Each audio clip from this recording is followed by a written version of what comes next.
Hey guys, we started this deal over a year ago, and so we had the opportunity to sit down with several awesome men and have conversations, but it took us a little longer than we thought to get them all put together and put out. And so in this podcast, you're going to get to hear us have a conversation with Jason Taylor. Jason's the pastor at Bar None Cowboy Church. Jason's a rancher. He's a cowboy, and he's a heck of a man. I would give a little bit of a disclaimer out there. There might be a word or two in there that you might not want your young children to hear, but we talked about it, and I think the realness of the conversation is not worth editing out. So we hope you enjoy it. I know it's a little bit past dated, but I hope you guys enjoy this conversation we have with Jason. This is a Spur On podcast. I'm Matt. I'm Jack. And sometimes Cooper. As we have conversations with people in the Western culture, from NFR champions to custom boot makers, and everything in between. We're in pursuit of two things: how they got the way they are in their careers, and their walk with Jesus. So we hope as you listen, you're encouraged, you're entertained, you're inspired, but mostly you're spurred on. Man, welcome back to the Spur On podcast. Today, I am so excited, and I get to have a conversation with a man that I have looked up to for a long time, and I know that he has a powerful story. And I'm so excited just to get to sit down and talk with Mr. Jason Taylor. Mr. Jason is the pastor at Bar None Cowboy Church in Tatum, Texas. He's also a rancher, a cowboy, cowman. And so today we're just going to get to have a conversation with him about his life, and I hope you enjoy it, and I hope it speaks to you, and I hope if maybe some of the things that he talks about and brings up is some of the stuff you're dealing with that, man, from where he's been and where he is can help you today. So, man, Mr. Jason, I just appreciate you sitting down with us for just a minute. We just got through almost through. We have one more day left of Alabama team camp for the AFCC. And, man, it's been a great week, a great time. There's been a lot of kids that I feel like you have impacted and just what you shared. So I appreciate that more than you will ever know, bud. Well, it's been a good trip. I ain't much of a kid person. You know, they're not really.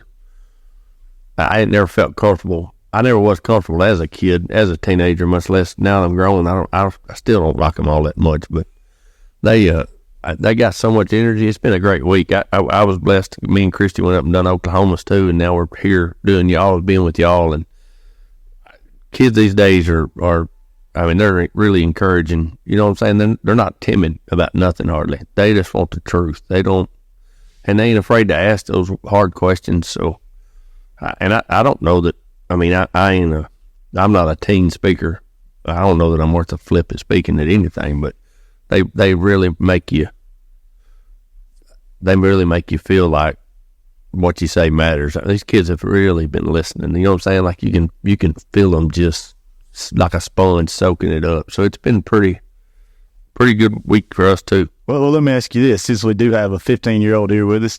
Let me ask you this, Jack, just on a question before we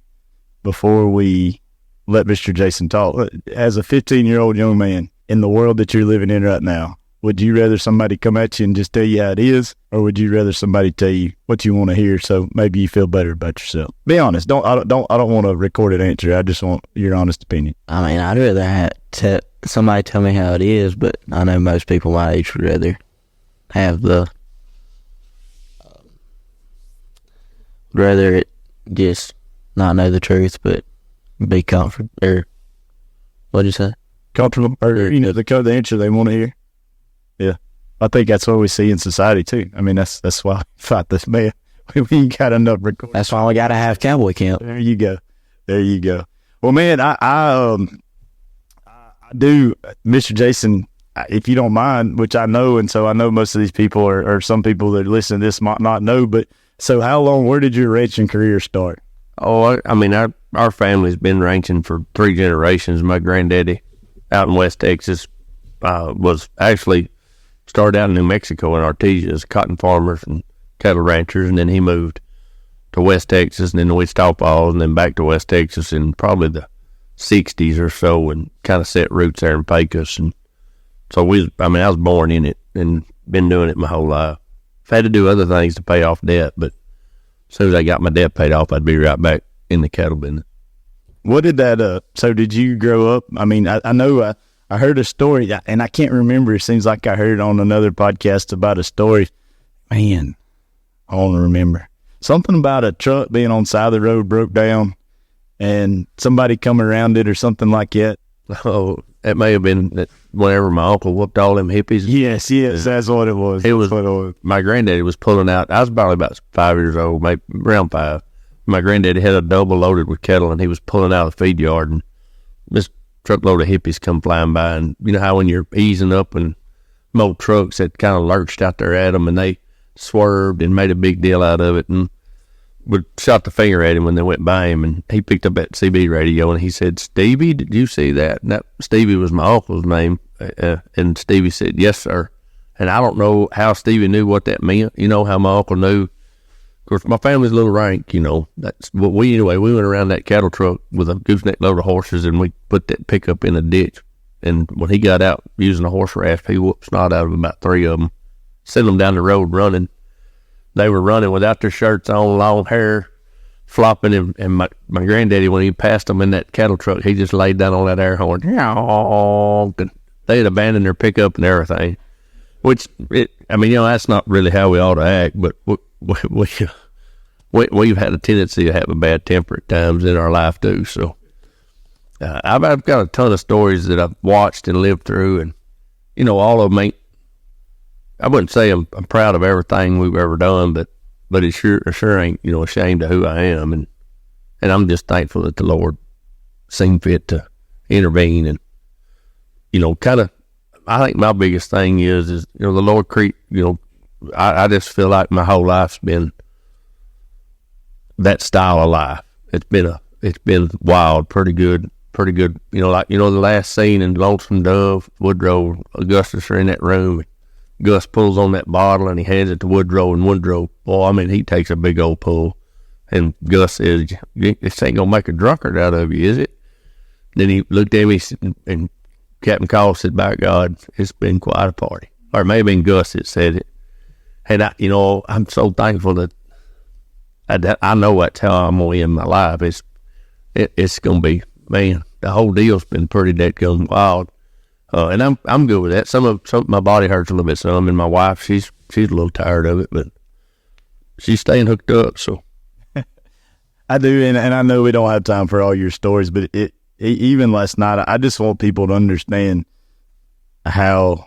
At the end of the day, we're not talking about a kid that grew up because granddaddy had a bunch of old money and it was pampered on really high dollar nice rope horses, and you just got to cruise through them yearlings, and even last night you told the story about would you say you're 7 or 10 when that limb hit you in the eye? That's 10 knocked your eyeball out. Daddy told me to go. We had a 2-year-old boy yearling, which my dad got mad at my granddaddy, and they fought. They the typical. He was the oldest son. They butted heads. Obviously, y'all ain't got that same relationship because y'all sit at the same table.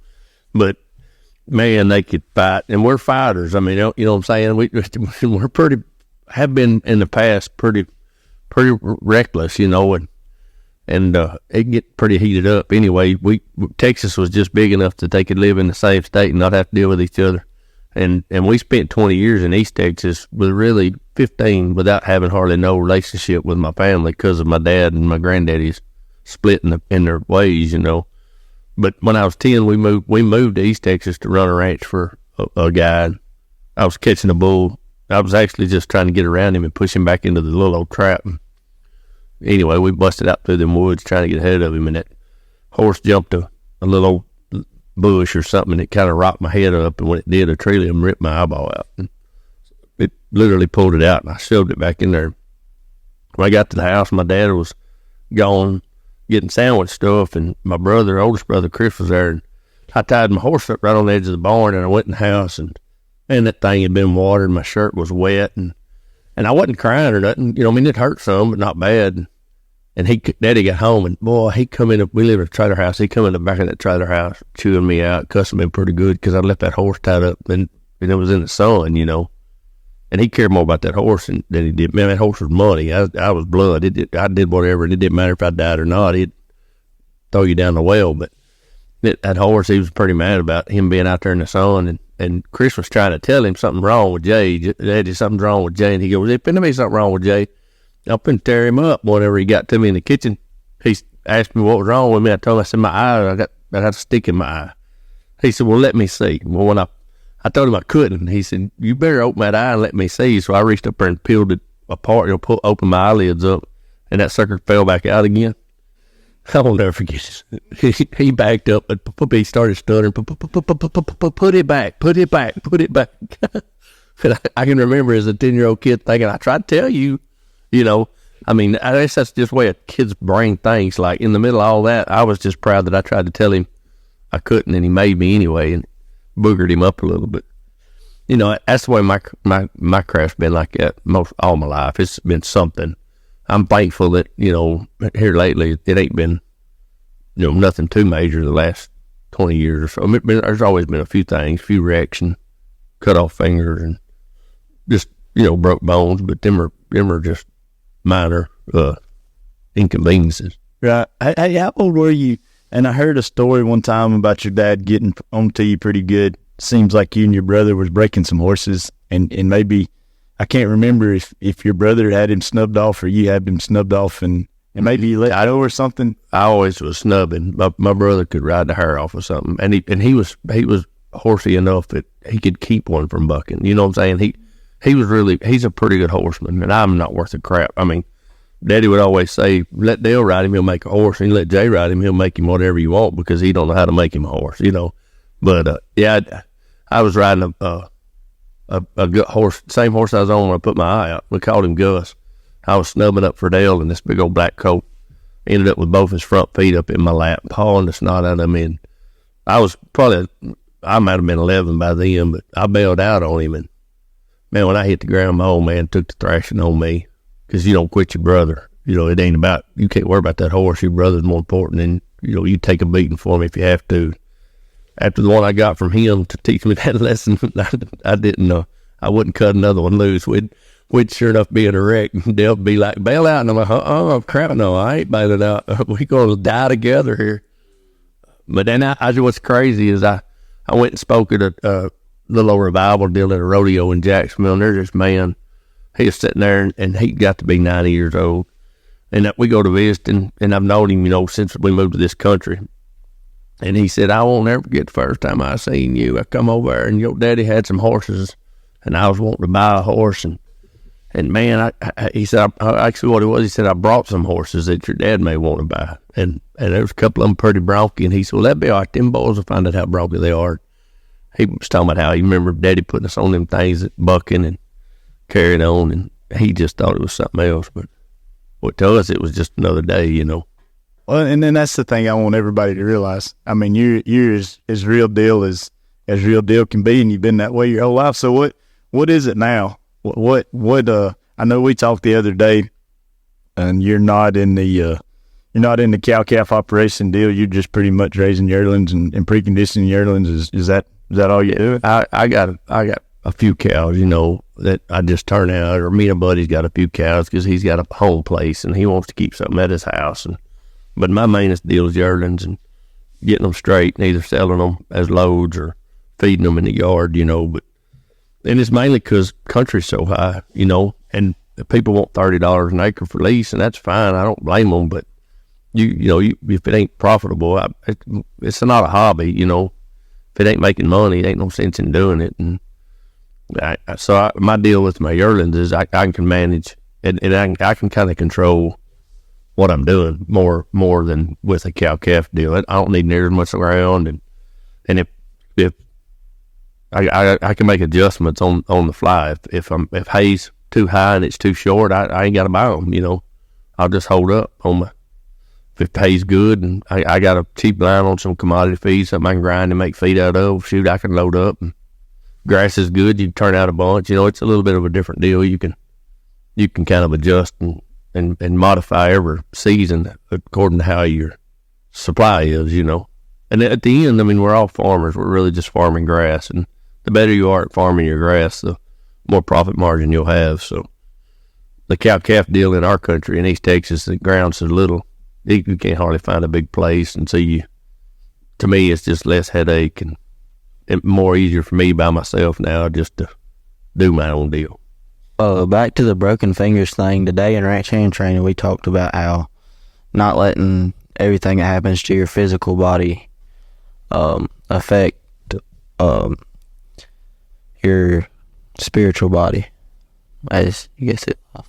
Well, you know, in our culture today, in America today, and probably for the last 40 or 50 years, the physical body's been worshipped more than the spiritual. You know, in society as a whole, it's all about your look and all about your clothes, and you know. So I think that's a great lesson. We need to remind kids, man, this physical deal it's just temporary. Anyhow, I'm gonna wear it slap out before I get out of it. So, you know, and the older I get, the more I realize how little it means, because I got teeth that go in my pocket now, and hair that ain't on my head, it's on my back. You know, it's crazy how much, you know, I'm only 52, but it's like, dang, I don't know why anybody would want to live to be 75 or 80. It's like, dang, you know.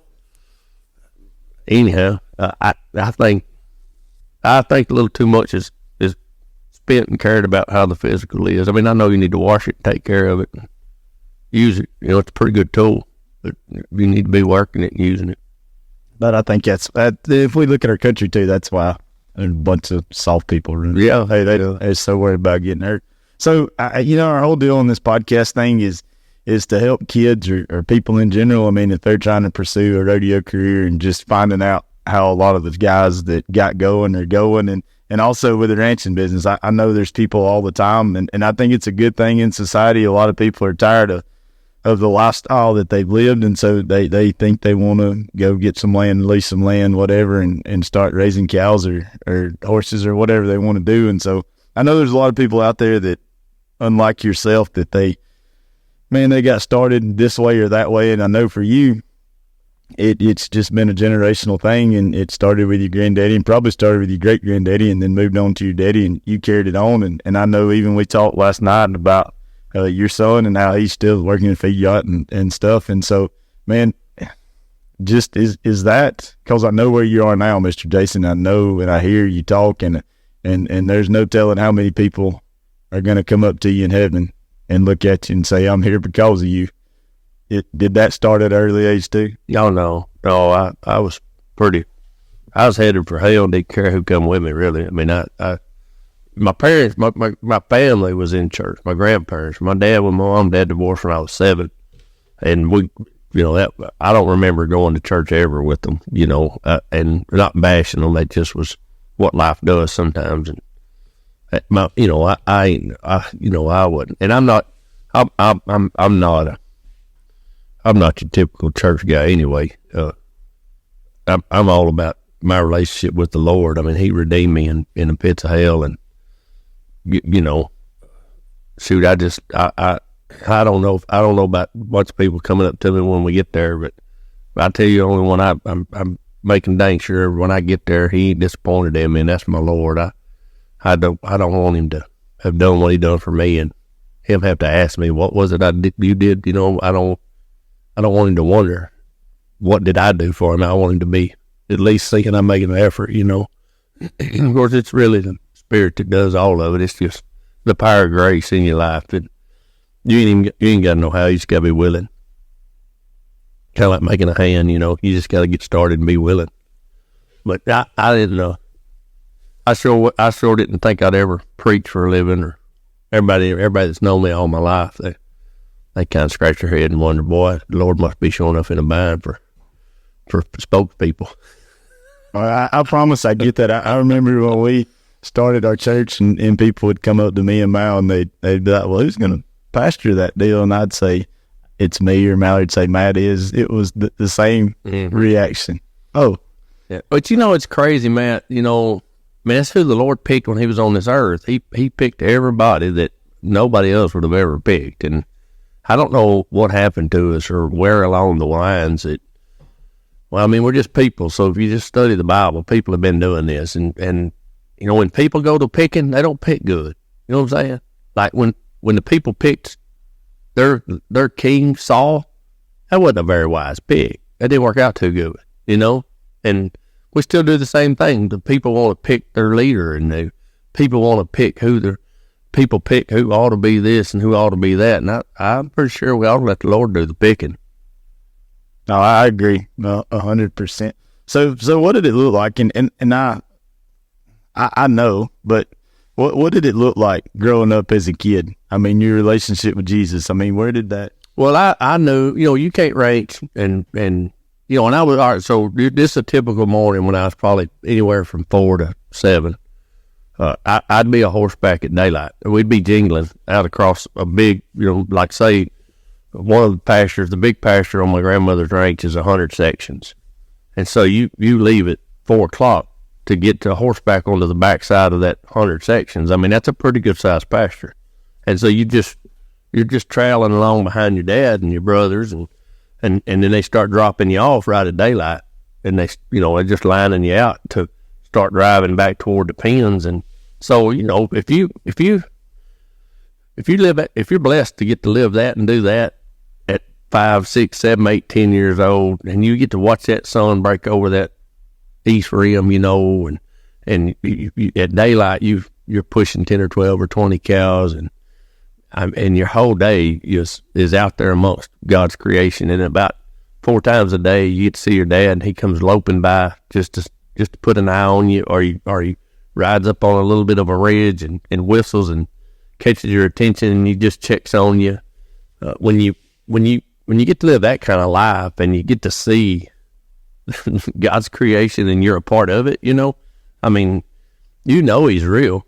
And then, just the wrecks you get in, and I don't know that everybody gets to do that. When I was probably 5 years old, I used to have to piss off my horse. I was too little to get on and off. So when I got on of a morning, I didn't get off because I couldn't get on by myself.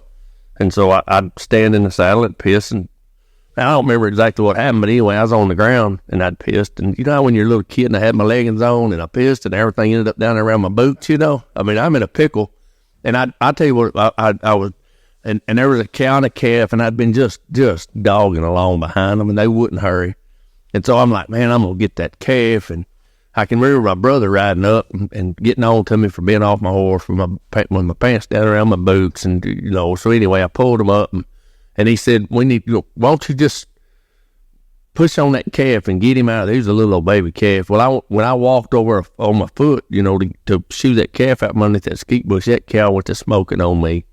And I'm panicked, and I'm scared to death and squalling, and he's hollering, get on your horse, and he's 3 years older than me.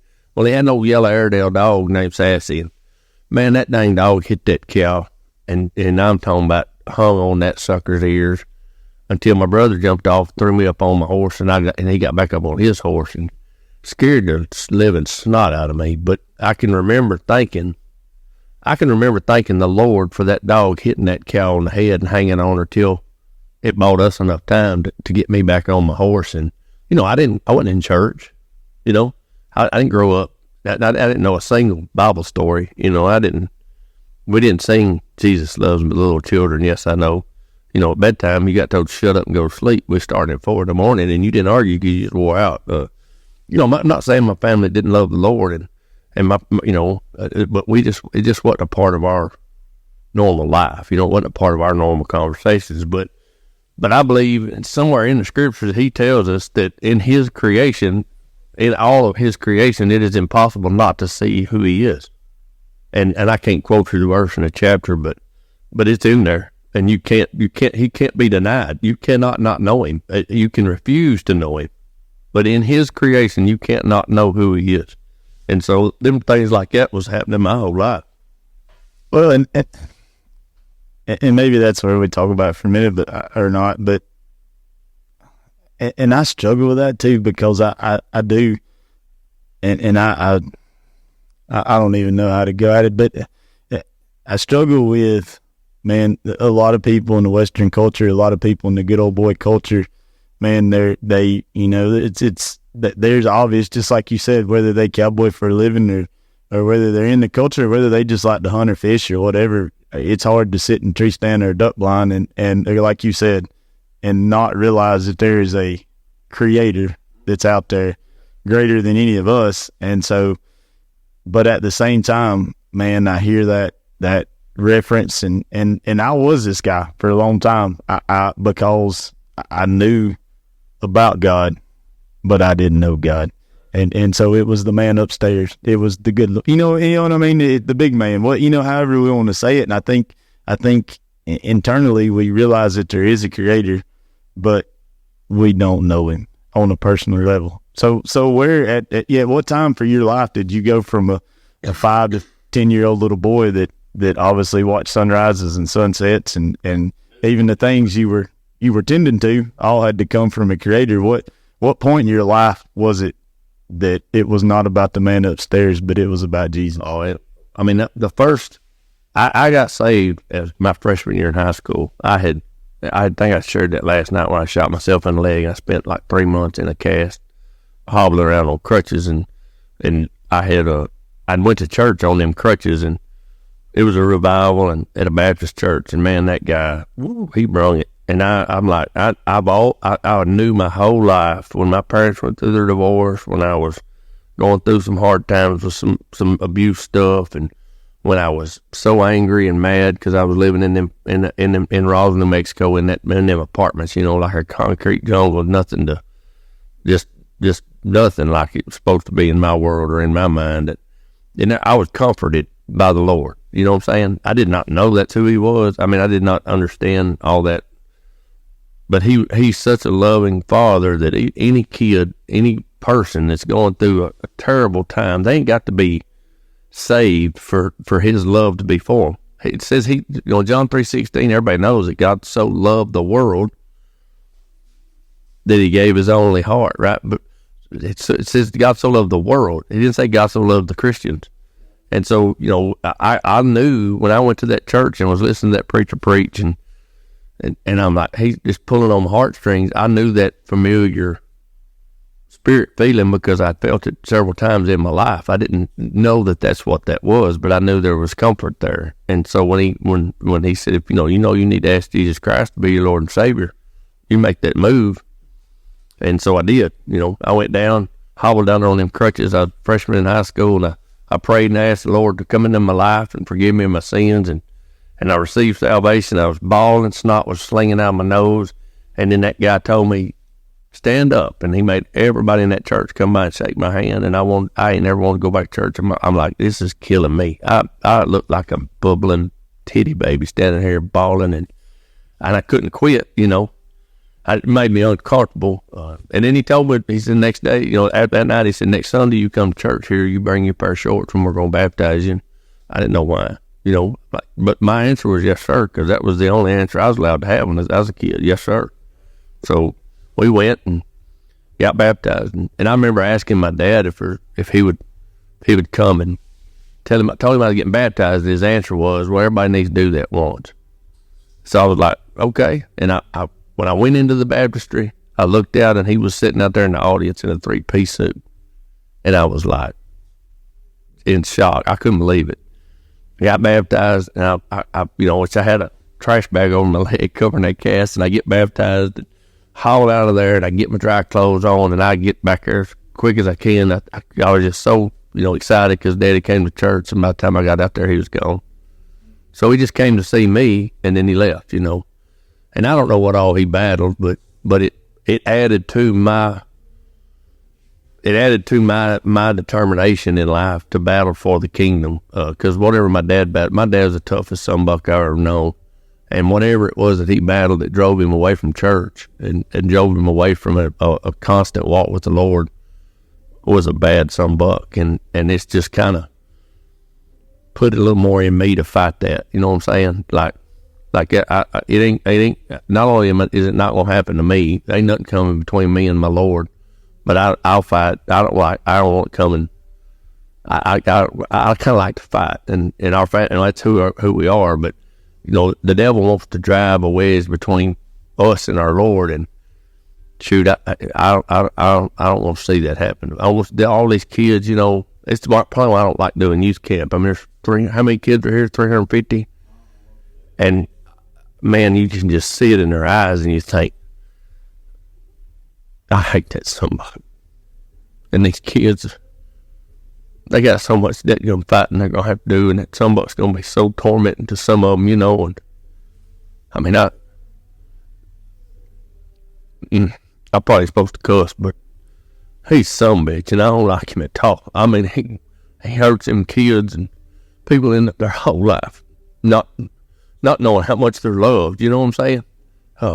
And anyway, so it gets to me. I don't want them to think that. I don't know why my dad decided he wasn't worth loving, but by now, I'm gonna do everything I can to not let people, to anybody I can, to help know that you are worth loving, and to the Lord, and So anyhow, but at 28, after I was strung out on meth and fought every demon I could fight, and was living with them, tormented by them so much, and he didn't quit me. When at 28, I quit on everything, and he didn't quit me. I mean, he said, "I've just been waiting on you." I said, "You know what? Acts 20:24 is my life verse. It says, I consider my life to be worth nothing to me, if only I might finish the course of testifying of the goodness of God's grace found in Jesus Christ." That's my life verse. Now, nothing I got, nothing I do from 28 on is about me, because I was at zero, and he picked me up at zero, so he gets the credit. Everything from there on is his doing, not mine. So, well, what did and I know the answer, but what did your life look like from a freshman in high school who goes down in Little Baptist Church in revival? You repeat some words after preacher, I'm sure, and you follow up with baptism, and you do the deal like we all think we do. And I'll tell you this too, and mine and your stories are very different, because you've been through a whole lot of crap that I'll never know what it's like to go through. But at the same time, I think in a lot of ways, as far as our salvation, what did you, and I would say this too, and man, golly, kids and teenagers, it scares me, because one of the terms that just completely wrecked me about 6 years ago, I had a good friend come to me, and he said, "Matt, you know what's worse than going to hell?" And I said, "Man, there's nothing worse than going to hell." He said, "Oh yeah." He said, "Going to hell thinking you were going to heaven." Oh, man. And God, that just wrecked me. Can you imagine? The Lord himself said, "Many will say we prayed and prophesied in your name. We did this, we did that." And he will have to say, "Depart from me, for I never knew you." And can you imagine what that's going to be like? I mean, that's why that's one of the things that drives me, because there's a lot of people that have been so deceived because they said some prayer, because somebody said, "Say this prayer." He didn't save. That's not even in the Bible. Say this prayer, and I've done it all. You ain't got to do nothing. That's not what he said. He said, if you want to save your life, you give it up. You don't want to give it up, you won't ever have it, right? I mean, and that prayer is not even in the Bible. No, we come up with that. And there was two little girls that came up to me yesterday that said they were ready to make the decision to follow Jesus and accept Jesus, and that's where I went to. I think it's Matthew 14. I better not quote it or I'll be wrong, but that's what he said, that we went to disciples and said, "Hey, if you want to follow me, deny yourself, take up your cross and follow me daily." Yeah. And so that's my thing. Like, I feel like the Bible does call us to admit that we're a sinner, because we can't really understand that we need a Savior until we realize what a sorry piece of crap I am. Right. And then I got to believe that Jesus was God's son, which is hard for us to wrap our mind around, that how God could come in full human form, live on this earth for 33 years and die on the cross, and 3 days later come out of the grave. And so all that stuff is hard for us as physical man to wrap our mind around. But if we're willing to believe that and we confess that with our mouth, the Bible says we can be saved. But it's so much deeper than that. But that's just the introduction. That's just the, "Hey man, my name's Matt. Hey, mine's Jason. How are you? Good to meet you." That's but so many people, that's not the relationship. That's just the introduction. You know what I'm saying? It's like that's the beginning of getting to know Jesus, and Jesus getting to know you. We've preached in our society, you got to know Jesus. That's not what the Word says. The Word says he's got to know you. Well, how does Jesus get to know you? By you living daily in a relationship with him. That's how. That's how that word "know," actually, when you dig it up and you go deep enough, the word "know" actually means intimate relationship. Whenever Abraham knew his wife Sarah, same word. They had a baby. That's some pretty intimate crap right there. I mean, you can't have babies without there being some intimacy. And so, we don't, it's not about saying a prayer. It's not about how many baptisms did you have? How many, it's not about that. It's truly what he told them disciples to do, the Great Commission, when he told them, you go from here on out yonder, baptizing, preaching, teaching, making disciples. The word disciples means followers. And what the word follower actually means is hupatasso. That's the original Hebrew word. And hupatasso means you put your forehead in my back and you follow me that close. That's what hupatasso. It actually, and I just learned this year. I was at a men's conference, and this coach, he used to coach at Rice University, and he shared that. And he said that's what he really requires. What he's asking for us is not know about me, write songs about, all that's great stuff, but follow me means knock the dust out of my tracks. And so I preached right after him, and I got plumb tickled with it. I wasn't saying it right. I couldn't say hupatasso right. But it was like, what a great teaching. You know what I'm saying? Because we don't teach that. And he's saying what he's telling you. He said, you follow me. When you start your day, where are we going, Lord? And I'm going to start leading, and you right behind me. And we're going to navigate life just like that, in which we have the Spirit to be our life, our guide, So when I got up there to preach, I was preaching it. And I said, I can't say that hupatasso. I can't make it make sense, but I call it butt crack tracking. And he got some plumb tickled, I said, that's when you ride up somebody. And my old man he would say, especially if we was in a storm, and he'd say, you just stay behind me.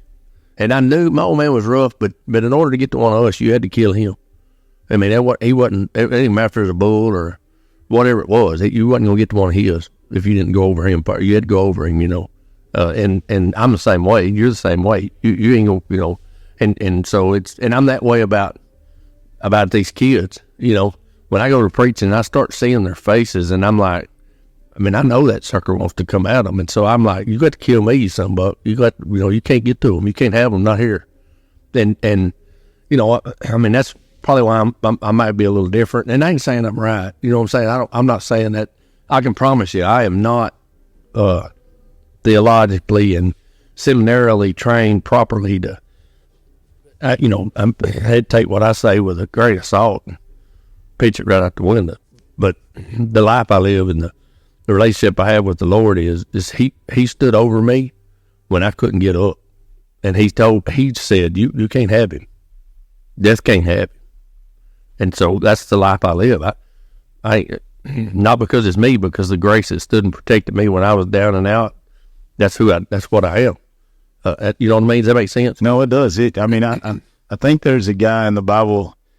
Is his name Job? Yeah. Oh, Job. But nobody likes to read about Job. but he, it's the same deal. And really, I had never thought about it. But the more I hear your life, that, man, it seems, and you even hit on this last night, it seems like, man, every time you'd get your boots pulled on tight, it seems. So what, from a freshman in high school that walks down the aisle, and then you said it was at 28, what did life look like from a it was rough 18-year-old to a 20-year-old? It was rough. My freshman year in high school, which we weren't a big school, there's probably, I think I graduated 23 or 4 kids. There was 110 kids in the whole high school. But my freshman and sophomore year was hell. I was little. I weighed 84 pounds my freshman year, and it was tough. And I've always been pretty mouthy. So, you when you're that little and you don't know you shouldn't be, you think you're as bad as any cat walking. You got opportunity a lot of time to either show up or not. And so, I did some stuff that I ain't too proud of. Did some stuff that I'm sure thankful I wasn't successful at. Because it would have totally changed. And I know that's God in my life, intervening. And but like my freshman year, man, I got stripped butt naked 3 times at school, and I'm talking about humiliated in front of the whole stinking school because I was too little to fight them off, and they got to me. And I'm not mad at them. That's just part of life back then. And so but I learned how to. I was drinking by the time I was in 7th, 8th grade. So drinking beer wasn't nothing. But I got to drinking a lot of whiskey and fighting and carrying on and acting a fool. But I guess it did. Even at that. So after walking down that aisle and nobody told me. There wasn't nobody that said, "Hey, look, man, you ain't got to do that." There wasn't nobody that said. There wasn't nobody that said, because you had a stepmother and you was in 8th grade and she made you get naked and she laid you across that bed and whooped the piss out of you. that nobody ever said, you know what, that shouldn't have happened to you, buddy. And that wasn't what God wanted. And so, when you're when you got all that kind of crap in you, and all of a sudden now you're born again, and everything you're hearing is, it's so wonderful, it's so wonderful, it's so wonderful. But you wake up and 2 or 3 days later, you're still pissed off at the world because of crap. You know what I'm saying? No, I know. Nobody ever really said, look, this ain't going to change everything, but it changes the main thing. You now have the power of grace that overcomes. And so you're still going to have to figure out how to navigate and adjust with being abused, or adjust with being humiliated by everybody, stripped naked, and adjust. We're going to have to figure that out. It's not a fix-all, but you got power now that helps you fix it, and you got to learn to lean on that. You know what I'm saying? It's like if somebody would have told me as a kid, hey, look here, I rode junk my whole life. My daddy would buy anything that would buck, bite, or paw. Then he'd tell us boys, you get that out of them. And as soon as we got it out of him, he'd sell that $some. You know what I'm saying? That he'd make a little money. That's great. It's how we live. We don't have no problem with that. I think more of that should still happen in America. And it probably does, in some places. But if somebody would have told me, you know what, buddy, your life, you got different issues, and you kids got a lot of crap coming at you, but there's a horse now in your barn that if you'll catch him every morning and you'll learn a relationship and build a relationship with him, he'll keep you out of them wrecks. And he'll be the horse that you go to. I mean, you need to learn to ride him and build that relationship with that. It's something that simple. I would have got that. And I would have been like, man, I'm catching him every day. And if they'd have told me, but back then, and I guess a lot now still probably, they're just happy to have you saved. They celebrate the baptism, and then you leave there, and, it ain't, 3 days, and you're scratching your head on the edge of your bed with so many questions and so much frustration, and what the crap does that mean? And so the to me, I think the change that's taking place is more relationships that are within the building of a church that ain't on a Sunday morning, that are more about sending a text message or like I do. I mean, I can't believe it, but I do TikTok, and I'll do a little TikTok deal. So now there's so many avenues and options that kids can ask questions about. You know what I'm saying? And crap, if we don't answer them, that's on us. And that's what camp's all about. We come and we get fired up, and then we come home, and that fire just kind of dies slowly throughout the rest of the year. But you can't let that happen. You gotta stay in the Word. You can go to church. Or I'm not saying you gotta go to church to keep the fire going, but you kind of do. Oh man, you sure ought to. I mean, heck, it is what the Lord established, right? He said, be the church, and so we need the church. But we just need the church to not be the place and the time.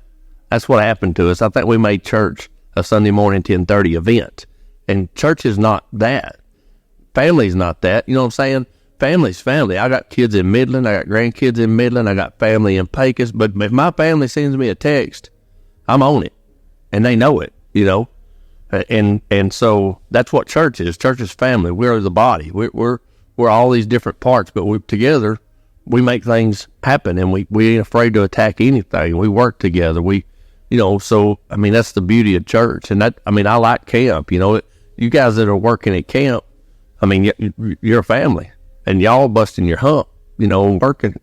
And hopefully these kids, and there's a lot of sponsors, hopefully they go home and they got the relationship they've building on, and it don't stop here. That's to me, the probably to me would be the biggest, I don't know the right word, but I mean, it's a great 4 days, but man, if it don't last and you don't get some relationships that you can count on moving forward, it was. I watched TikTok today, and it was a guy that said he didn't like Christians for a long time, but then he figured out he didn't like lukewarm Christians. A lot of people didn't understand what the Lord was teaching. And in Revelations, when John was writing that about the lukewarm church, what he's not saying you can't be cold. See, everybody thinks, oh, you're supposed to be hot all the time. That's not what at all what that's teaching. Lukewarm's toilet water. You know what I'm saying? That's what lukewarm water is. It's just sitting. But cold water, it's been a hot sucker here at camp. Would you want to drink lukewarm water or you want to drink ice cold water? Yeah, you want that cold water because it's refreshing, because it rejuvenates the body. It actually, when Matt started camp, what did he tell them kids? Drink water or you will die. I mean, our body needs it. So we need cold water, but then you need hot water too, because hot water's healing. Hot water's transformed. I drink a lot of hot water and I run it through a coffee filter with coffee every morning, right? So hot water transforms things. And so you either need to be hot or cold. And the Lord's like, if you're lukewarm, I'm going to puke you out. I got no use for lukewarm water. Either be cold and be refreshing. And, you know, I mean, when I come in after preaching tonight, and I walk in that little bitty shower we're all sharing, it's pretty much cold water, and I just stand under it because it just refreshes you, you know. So he's saying be one or the other. And that guy, whoever you was listening to, he's right on the money. You know, I never was a lot about church either, because to me it just looked like you go there on Sunday, you dress up, you go home. I mean, well, I think that's the extent of it, and even at camp, like that's the deal. And man, as a dad, like I growing up in church and knowing, and that's what it looked like. Even, and this is not a knock against my dad, but I mean that's what he was a pastor, and he was good at preaching. And he was good at telling me I needed Jesus, and he was good at making sure I was at church. But, and I'm not saying I got it right and he got it wrong, but I feel so convicted to make sure that my boys know it's not just if we're duck hunting or if we're out in the pasture for roping or whatever, it's not just. And Allie.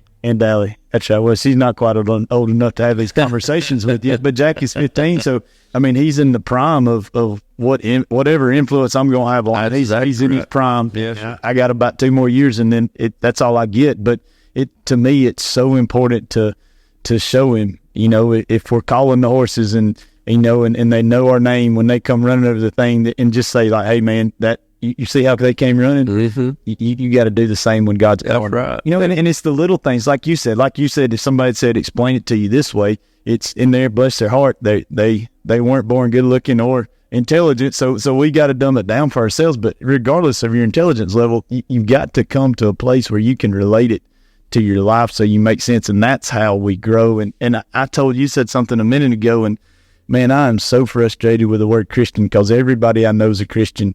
And I started telling people not long ago, I really don't want to be called a Christian anymore. I want to be a Christ follower. I want to be a nose in the butt crack, like you said a minute ago. Sure. And because we have, man, being a Christian in America today is very little. You know, can you imagine how excited the Lord would be if he was on earth today in America? Dump Jesus Christ smack dab in the middle of America. Most churches, most Christians would think he'd be disgusted. He would be so excited, because the hurting are everywhere. The desperate, they're at every town, on just about every gas station. You hang out at a gas station 10 minutes, you'll see somebody desperate. And that's who, I mean, he's like, bam, you know what I'm saying? I mean, he loves the desperate. He wants them. I mean, he looks for them. And when he walked, I mean, so I'm excited. I'm like, hey, this is a great time to be alive. I mean, man, I tell everybody, you ain't even got to be good at it. You know, the world's dark enough now. You ain't even got to you can be a big lighter and be pretty bright. You ain't even got to be good at it. Well, that's what church is all about.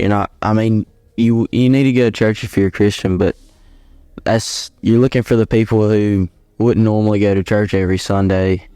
It's not about the numbers. It's about if you just get one person that wouldn't normally be there, but God just called them and showed up, and they showed up. That's what it's all about. Yes, sir. Yeah, you know, it's always about one. You know, everybody, we as people, we get caught up in the numbers, but it's always about one. It's just one. You know, it's one soul. That's how we're saved, one at a time. One soul. So that's all that matters is that one.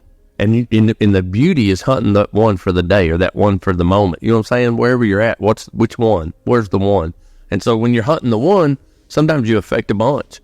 But you're praying and asking the Lord and seeking. And then church is where you go to get encouraged and strengthened and educated and informed and enlightened. And, you know, I mean, I've pastored at Bar None since '08, and I'm telling you, the greatest growth I've had was been because I was so unqualified and unprepared to preach. We just kind of got thrown into it because we needed somebody. And, man, the Lord has just showed me so much and been so faithful to walk our church through and bless us, you know, in spite of who we are. He's blessed us because we have to totally trust him. It'd be like, to me, for church preaching's like drawing bodacious every deadgum Sunday morning. It's like, oh my gosh, I'm going to smash my face, you know, and I ain't no bull rider, but, you know, I don't know. We got to have the church, and the church has got to be alive. And I've read a statistic that 75 to 150 churches are closing their doors every week in America. And you know, when you hear that, you think, oh my gosh, that's terrible. But it really ain't terrible. I mean, it's a sad truth, but if 175 to 150 churches are closing their doors every week, it's because they've been on life support for a long time. Because where the Holy Spirit is, there's life. And, you know, I mean, heck, I mean, if that sucker's dead, it needs to be buried. Let it be gone. Let the Lord bring life into something. That's what church is all about, for the people who are saved to go and get filled up. That way they can fill other people up in the world. And to help, you know, help prepare you so that you ain't by yourself. You know, when you get out there in the limb, you're what are you going to be, a sophomore this year, junior, sophomore? So you're going to be a sophomore this year, and your school district, are you in public school? All right, so in public school, they're gonna hammer on you if you're that kid that prays over your meals, and you're that kid that wants to pray at the football game after, you know, they're gonna want you to just shut up and take a moment of silence. But what if you're that kid that says, I ain't gonna be shut up? And whenever they do that moment of silence, you out loud start praying the Lord's Prayer. Well, there's gonna come some heat at you, and you need a church family that says, don't you worry about the heat. We got the water. You just keep letting the Lord use you, and our church will stand with you. And you're the beginning of, you know what I'm saying? I mean, and we're headed that way in our culture. We're headed that way. Yeah, it's just like you said 2 nights ago. Just stop caring what everybody else thinks and just go all. Yeah, trust the Lord. You know, when we trust the Lord, and we are obedient and courageous for the kingdom, most of our society ain't gonna much care for us very much. I mean, that's just where we're at in America, but that's okay, because, well, that's what turns America. That's what's gonna turn us back around, you know. Well, that's what I was going to say too, and you kind of hit on this too, and I agree with what you said. I don't remember if it was last night or the night before, but man, I honestly do, and here's why I say this: the generation that I get the pleasure to raise, and the generation that is coming up right now, man, they can be passionate. Yes, and just to be honest, and we don't have time to dive into that podcast, but you look at all the things that Jack's generation is about right now, and a lot of it is so misguided and so untrue, but man, they are passionate about it. And so, man, if we can raise up some warriors that are passionate about, man, just spreading Jesus, man, it will be completely changing it. And that's you said this a minute ago too, and I think a lot of those churches that closed down, because, man, Jesus said, I am the way, the truth, and the life. And so, man, I do think as the church, but like you said many times this week, not even the church as that brick building or even a barn, if you're a Cowboy Church attendee, whatever you want to call it, it's the church at the gas station, because he says we're the body. But man, when we start telling truth, and I think the generation, mine and your generation, whatever, I don't know if we'd fall in the same one, whatever, we did try to tell the truth, but we went at them with the biggest King James Version Bible we could find and beat the hell out of them and say, you're wrong, you're wrong, you're wrong. This is the truth. Instead of saying, hey man, look, I can have a conversation with you and disagree, but here, this is the truth. Not because it's my opinion, because this is what God's word said.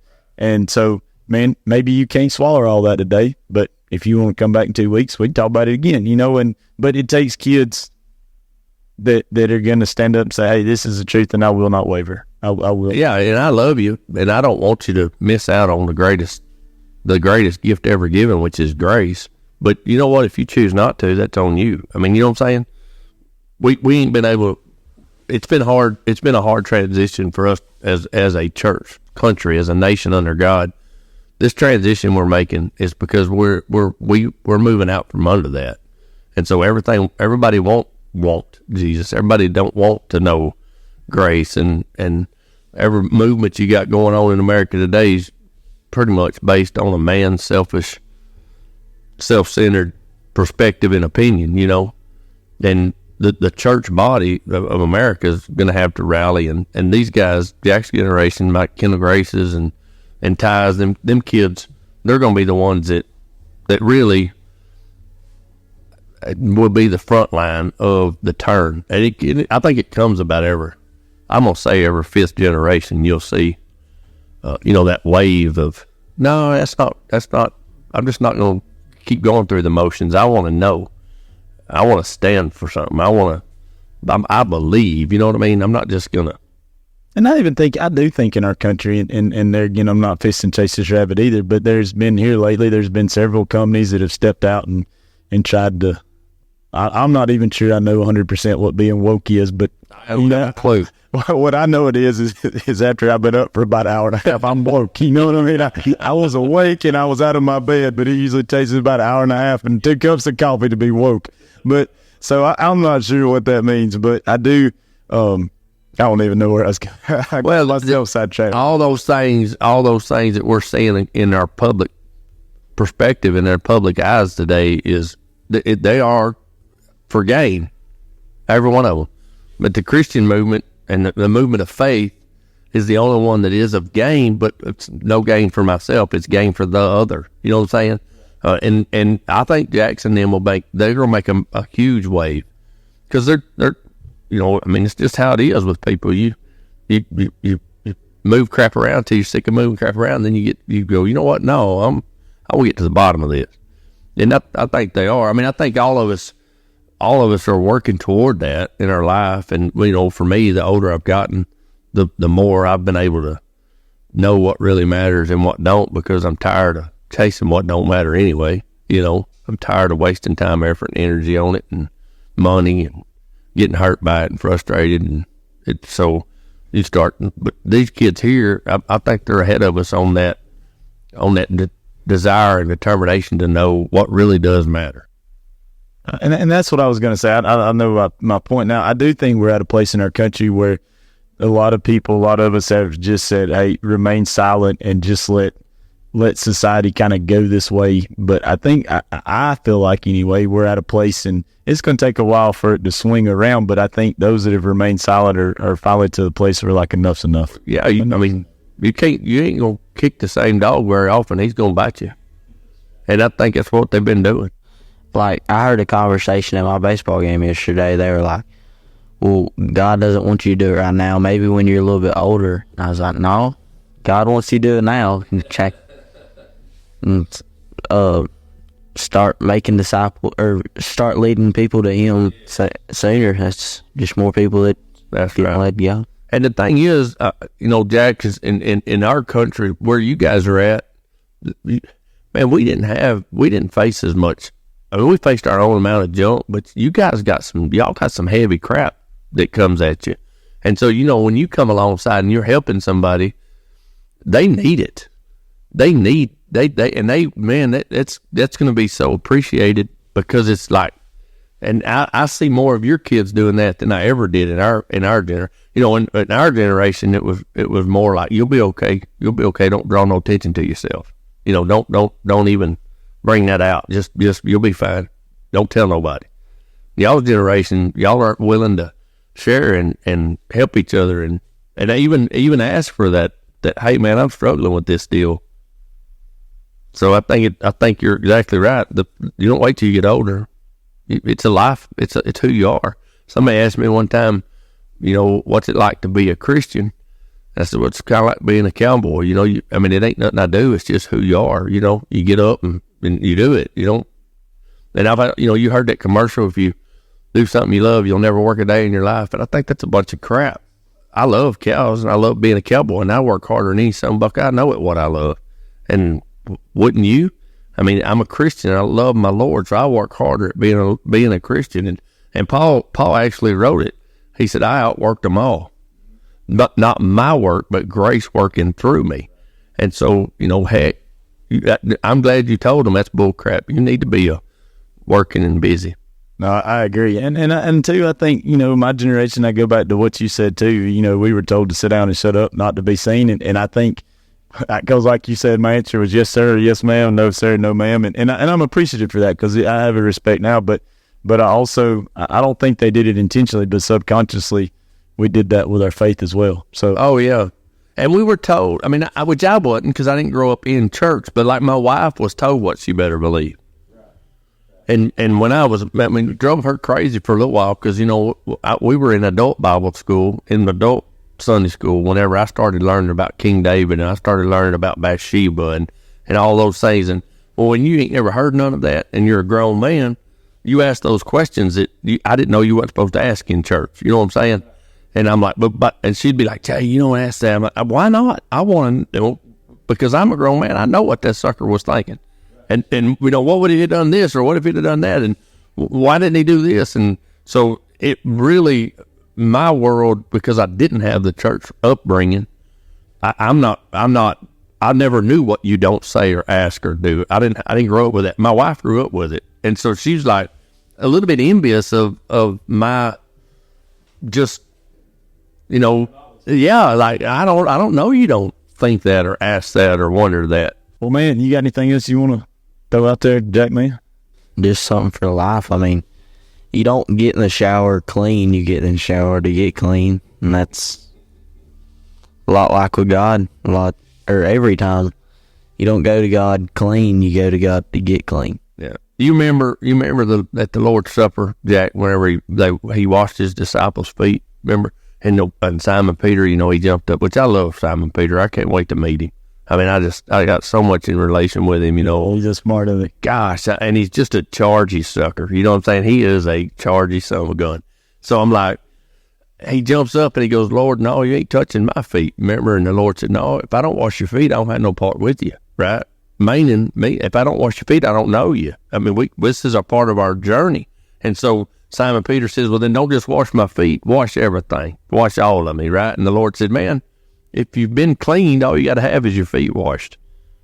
And so he says, okay, right? Well, what he's saying is anytime you're reading and studying your Bible and the word, you're talking about feet, it's talking about your walk on this earth. And so if you've been saved and the blood of Jesus Christ has washed and redeemed you from the penalty of sin, as long as you're on this earth and walking and moving, even as you move for the kingdom, doing for the Lord, you're going to get the crap on your feet. You're going to get, because this world's full of it. So you got to have your feet washed. And so I tell everybody, I don't do foot washing ceremonies, but I regularly get my feet washed by the Lord because I pick up too much cow manure and I pick up too much just bull crap on my journey. And so I'm like, you know what, Lord, man, I know my mouth's got a little out of whack, and I know my temper's got a little bit too short, and and so I just thank you that I live in grace. I don't even ask for forgiveness no more because he said it's been given. And he come to me in the middle of the night. One night I was like, why in the crap do we keep asking for what he's already gave us?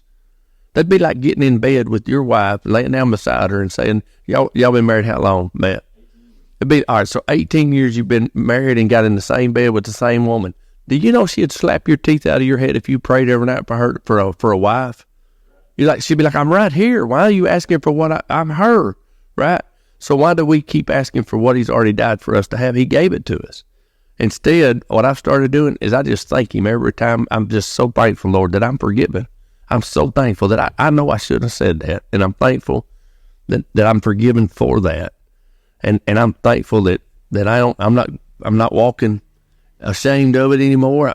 So if you live in a forgiven condition, it frees you up so much, to just be fluid and let the Spirit work. And so that's the power of grace. I told the kids last night, grace, salvation actually in my mind is 3 phases. Number one, first thing grace does is it forgives me for the penalty of sin. Right off the bat, when I ask Jesus Christ, and I mean it in my heart, and Romans 10 says it, if you ask, confess with your mouth, and believe in your heart that he is Jesus is the Lord, then you have been saved. That's saved from the penalty of sin. I'm not going to die. I will never die because I've been forgiven. Then you go into, after the penalty of sin, grace gives you the power over sin so that we can learn to live a life not controlled by sin and influenced by sin, but be truly have the power over it. And eventually, when I'm done here, eventually when my life's over, I won't even be in the presence of sin. So that's the power of grace and salvation. And the more we can grasp that you just need your feet washed every now and then, you keep on trucking, you don't throw in the towel. Well, I read my Bible completely different based off of what you said the first night you were here. There's something before that verse and something after that verse, and you need to back up. And I get like way more out of it now. It's just like a cow when he chews cud. Yes. The more you keep digging, keep backing up, and then move forward and back up, and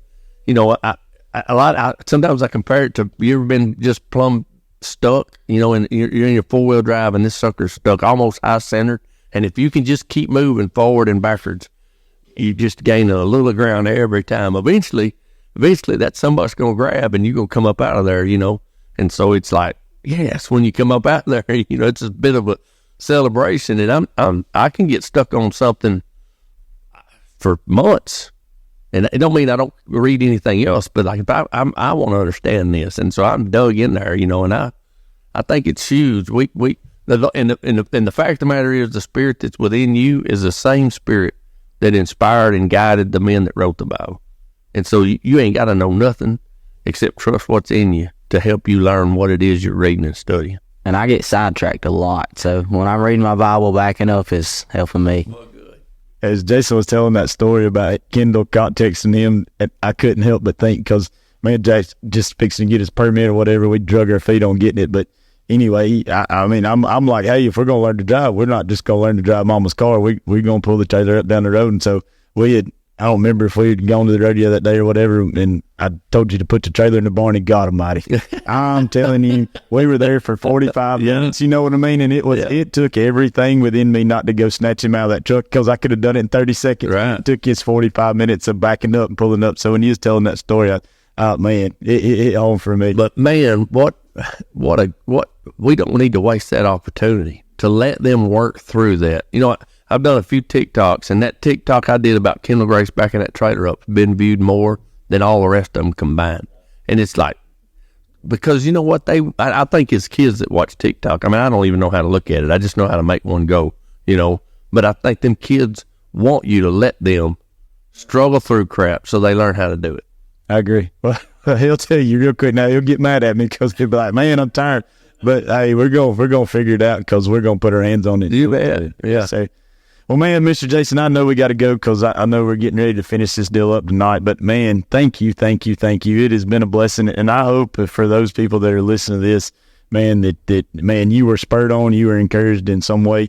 And so he's referenced this about 3 or 4 times, because we know he's TikTok famous. But he also, I know you can, so as traveling partners, you do that every morning, right? Yeah, Facebook. Monday through Friday. We do it. It's just like a morning devotion, just a kind of a reset button.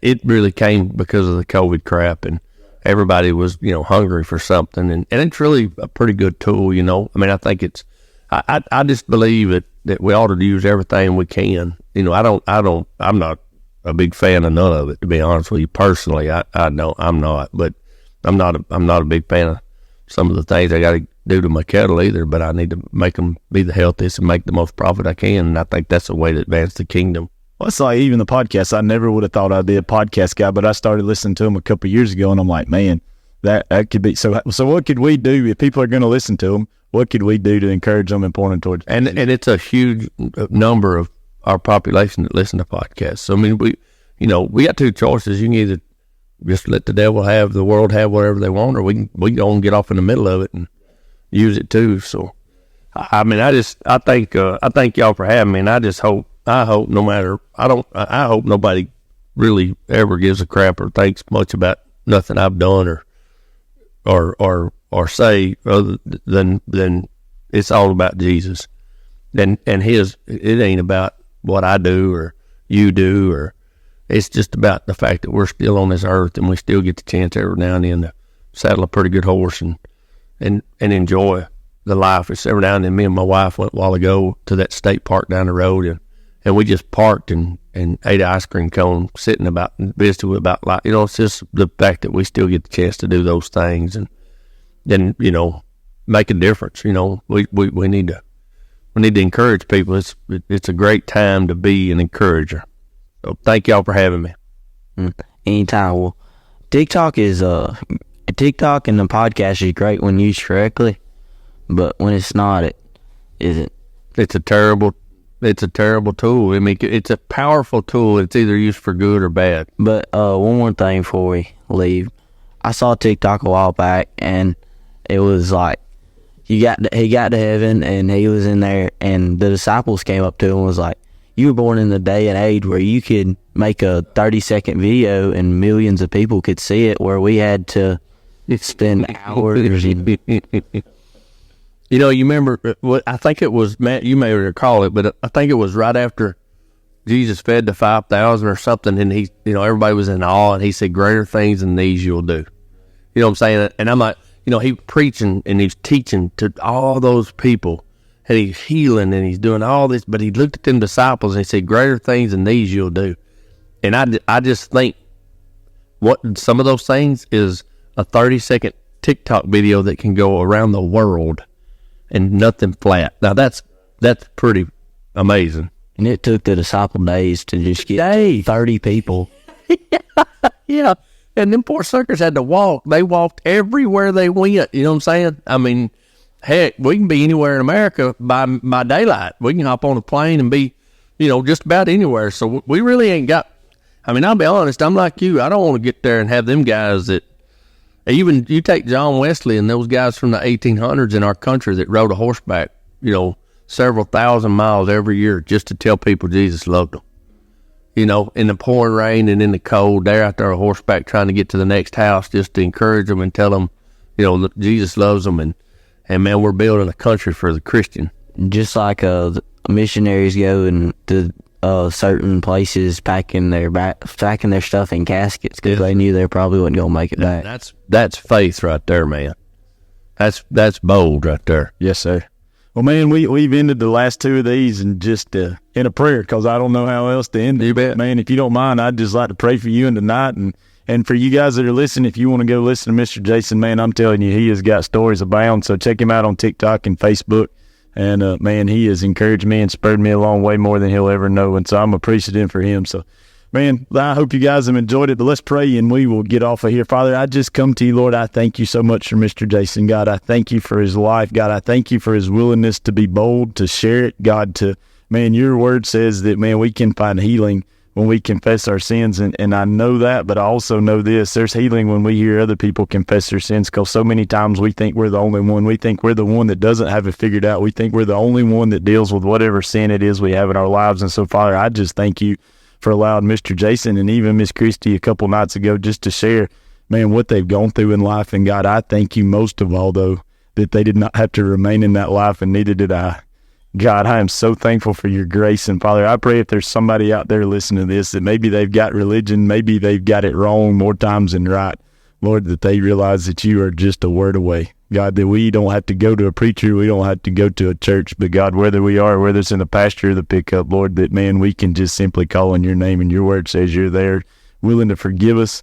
Man, if we're willing to confess that and put our faith and hope in you. Lord, I thank you for that, and I praise you and I ask these things in your most precious name. Amen. Amen. Thank you, Lord. Adios.